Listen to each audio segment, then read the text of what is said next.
In this video, we will discuss the parts of an email, including subject line, greeting, body text, and signature.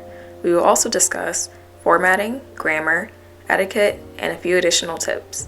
At the end, I will share 2 email examples. One will be an example of a good professional email, and the other would be an example that could use some improvement. Okay, so the first thing I'm going to talk about is the subject line. So the subject line is the first impression that your recipient is going to get. So it's the first thing they're going to see, and from looking at it, they should be able to tell exactly what your email is going to be about. It should be clear and specific, concise, and have searchable keywords. So say if someone is accessing your email from a mobile phone or a mobile device, you want to make sure that they can see the entire subject line from that device. You also want to have searchable keywords, so say a couple days or weeks or even months later, this email has likely gotten drowned by many other emails, so you want to be able to access this email and find it simply by looking for the subject line. Searching those keywords of what the email contains should be able to easily lead you to the email. And you always want to start your emails off with a greeting or salutation just to set the tone. As you can see here, I've included some do's and don'ts. As far as the do's, or greetings that would be considered acceptable, we have greetings, dear, insert name, hello, insert name, hi, insert name. I've also listed good morning. You could also say good afternoon or good evening depending on the time of day. All of these listed under the do section would be considered acceptable because they are respectful and they have the right amount of formality. As far as the don't section, we have hey there, what's up? These first 3 are just too casual, and it's not how you want to address someone such as your teacher or professor, employer, or boss. You want to be more formal with them, not too formal. As far as dear sir or ma'am, this can be viewed as a little bit impersonal or too formal. By addressing someone as dear sir or ma'am, it might make them feel old, to be frank. Also, you want to make sure that you're addressing your recipient by their name just to be more personal and to make it seem like you've put effort into the email. But if you absolutely cannot find their name after searching and searching, then it would be acceptable to use dear sir or ma'am, but only as a last resort. And I just want to say that these are not all the greetings that you can use. There are some others, but these are just the ones that I chose to include. Moving on to grammar. This is something that I felt was important and that a lot of people can find to be tricky, so I wanted to make sure to touch on that in this video. But before I do want to make the disclaimer that there are universal grammar rules, I guess, in the English language and other languages as well, but different regions do use grammar differently, I guess, for lack of a better description. So I just wanted to make that clear, but these are just some of the tips that I think we should all try to keep in mind. So first, proper capitalization. You want to capitalize proper nouns, people's names, capitalize at the beginning of each sentence. You want to use complete sentences. You want to make sure you spell and grammar check before you send the email. There is nothing worse than sending an email and revisiting and realizing that you spelled something wrong, that you made a very obvious grammatical error. You want to also make sure that you're using proper punctuation and try to avoid using exclamation points or exclamation marks. You want to avoid using emojis in emails. If you're texting your teacher on a different platform like Remind or GroupMe, then it may be acceptable depending on what you're discussing and the setting, but in emails you don't want to use emojis. And now we have etiquette. I have quite a few bullet points for this, as you can see, so I'm going to run through these really quickly.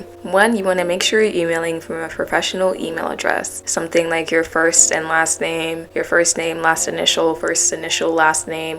You don't want to email from like your personal email that you made in like 5th grade, like I love Sparky 2001. It's okay to email people in your personal life from that, but as far as professional emails, you probably don't want to use that email. And then again, as I mentioned before, you want to always start with the greeting. Remember that the person that you are emailing has feelings and they want to feel respected. You also want to be mindful of your tone. Think from the outside looking in how your wording may come across. You want to be direct, but you also don't want to be too aggressive or too passive. Be patient once you send your email. Don't spam them if they don't answer after a few hours. It's okay to send a follow-up email maybe a few days later or a week later if they haven't responded, but again, make sure you're being polite in that email. Don't address the recipient by their first name, especially if this is a teacher or employer. I know some teachers or professors may tell you that you can call them by their first name, but me personally, I don't do that. I address them by their last name. And make sure that you're using the proper titles such as Mr., Miss, Mrs., Doctor. Professors are usually doctors, so you want to make sure that you're using doctor doctor, because some people can be really particular about that. If you're not sure if someone's married, it's okay to put MS rather than MRS. But if you're not sure if someone's a doctor, it's safer to just put doctor just in case, because you'd rather them have you say, I'm not a doctor, than for you to call them Miss or Mr. and they're actually a doctor. Again, some people can be really particular about that. They went to school for a long time, so they want to make sure that people are honoring their titles. Avoid using slang or text abbreviations. You don't want to do this in a professional email. The only reason you should be using abbreviations is if they are official and relevant to what you are emailing about. For example, maybe you're applying to NHS and you have a question. In that context, it would be okay to say NHS because you both know what you're talking about. Also, when you use abbreviations, you don't want to jump straight into using the abbreviation. You want to make sure you define it first. I would say National Honor Society, parentheses, NHS.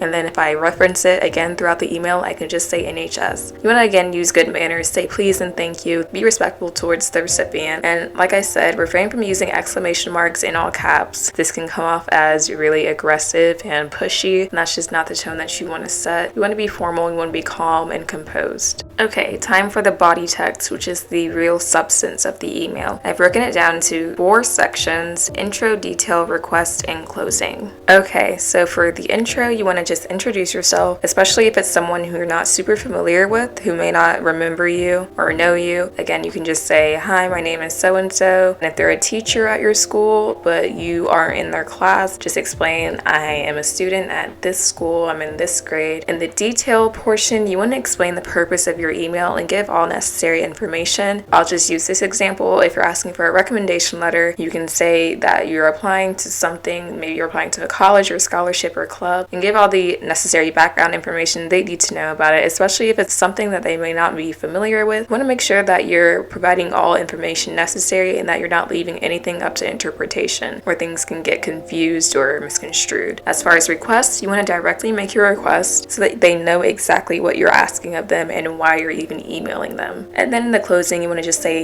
thank you for your time, or thank you for your support or consideration, or whatever you feel is most appropriate for your specific case. To completely close out the email and conclude it, you want to have a signature. Now, it can be really simple or it can be more complex. I've included a more complex example here. The simple way you can do it is just to say sincerely and your name, or thank you and your name, best regards and your name. However, the example that I've chosen here is the one that I personally use. So sincerely, your name, your school name, and your graduating class. Okay, so now that we've discussed all of the technical stuff, we can get into putting it together and looking at these examples. So this first example is an okay email. It's not great, but it's not horrible. So we're just going to talk about all the different components of the email and what about it can be improved. So starting off, they have the email address at the top. This is just a fake email for video purposes. And their subject line says assignment 3. Now it's good that they have a subject line, because like I've seen emails without a subject line. Make sure you are always including a subject line. So it's good that they included assignment 3. I have a general idea of what this email may be about, but I'm not entirely sure. And in the next example, we'll talk about how to improve all of these things. So as the greeting, they said hello. It's good that they have a greeting, but you're going to want to say more than just hello. That's not enough. So here they're addressing their teacher. So they're going to want to say hello, Mr. whatever, or Mrs. whatever their teacher's last name is. The email reads, I can't find the to turn in assignment 3. Can you tell me where I can find it? So that's the body of the email. So there is a typo. It says I can't find the to turn in assignment 3. Most likely what the student intended to say is I can't find the link to turn in assignment 3. This is very direct, maybe a little bit too direct. Can you tell me where I can find it? Can is a passive term. I'm sure the teacher can tell them where they can find the link, but that doesn't mean that they will. And then they do have a closing. It says thank you, student name. Again,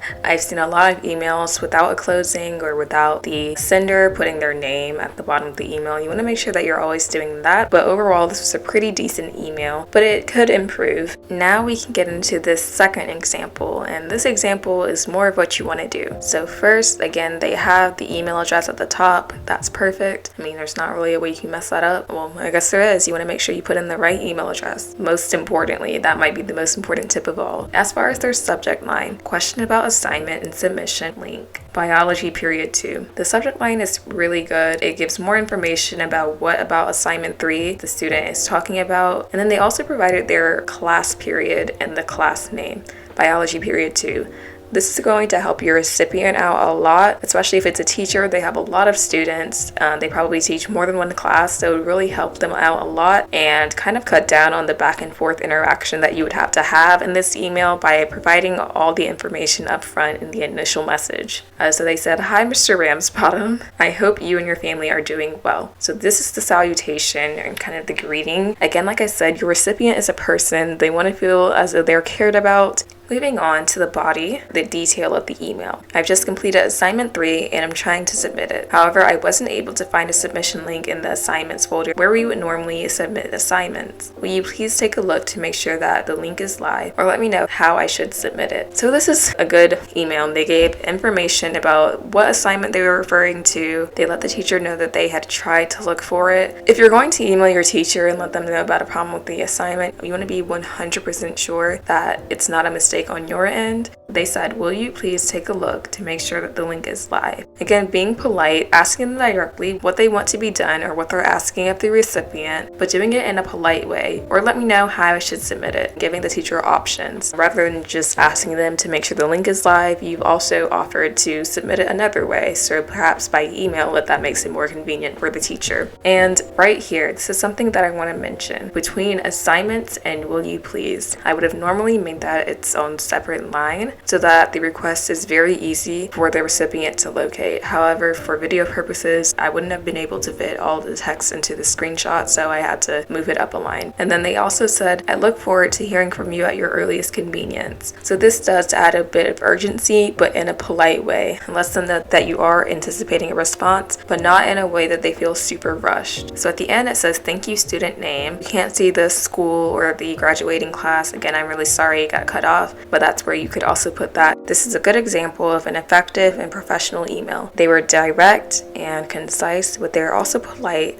They got pretty much right to the point. It wasn't too wordy. You don't want to send paragraphs and paragraphs of text in an email because frankly nobody wants to read that. And this is a pretty good standard email. Again, that you would have to make adjustments depending on the context in which you are emailing, but I think this is a good starting place and a good template that you can tweak for your own personal need. Lastly, I have 2 more things that I want to address. So the first one is another technical thing, but I wasn't sure where to put it, so I decided to put it here. This is about whether to use to, CC, BCC, or forward when you are addressing the recipient. CC and BCC stand for carbon copy and blind carbon copy, respectively. We're going to first talk about when you should use to. So if you're just including one person, then you're just going to use to, obviously. But if you're including multiple people on this email, that is when these other options start to apply. I'm going to use a couple examples to explain these. So starting off with to. Say that I want to discuss something with 3 of my teachers, my math teacher, my science teacher, and my English teacher. So if I'm expecting a response from each of my teachers, I would address each of them in to, because I'm trying to actively engage and discuss with each of those teachers. So when a person receives an email and they see that it is addressed to them in the to section, they know that they need to respond. So when you're expecting a response from each of the people included, you want to use to. As far as carbon copy, this is when you want to include someone or you want to keep someone in the loop, but you aren't necessarily expecting a response from them. So say that I want to switch one of my classes. Maybe I would email my guidance counselor, and then I want to include that teacher whose class I'm switching out of, and then another teacher whose class I want to switch into. However, I'm not expecting a response from those 2 teachers. I only want a response from my guidance counselor. However, I want my 2 teachers to still be in the loop. So I would address my guidance counselor in the to box, and in the CC box, I would write my 2 teachers' email addresses. For blind carbon copy, the main recipients won't be able to see who has been blind carbon copied. So maybe, again, using that same scenario, you want to include your parents on the email. So you've emailed your guidance counselor about switching classes, and your parent maybe says when they want to see what's being emailed.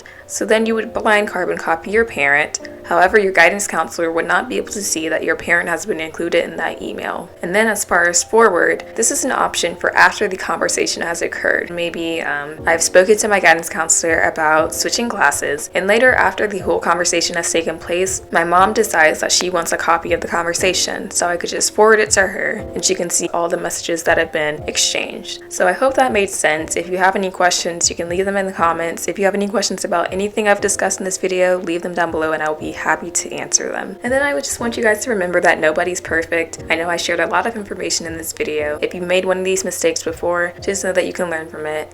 So that is all that I have for you guys today. I really hope you enjoyed this video. If you do, be sure to give it a thumbs up and comment down below. And you can subscribe to my channel for more content like this. Thank you guys so much for watching, and I'll see you in my next video. Bye!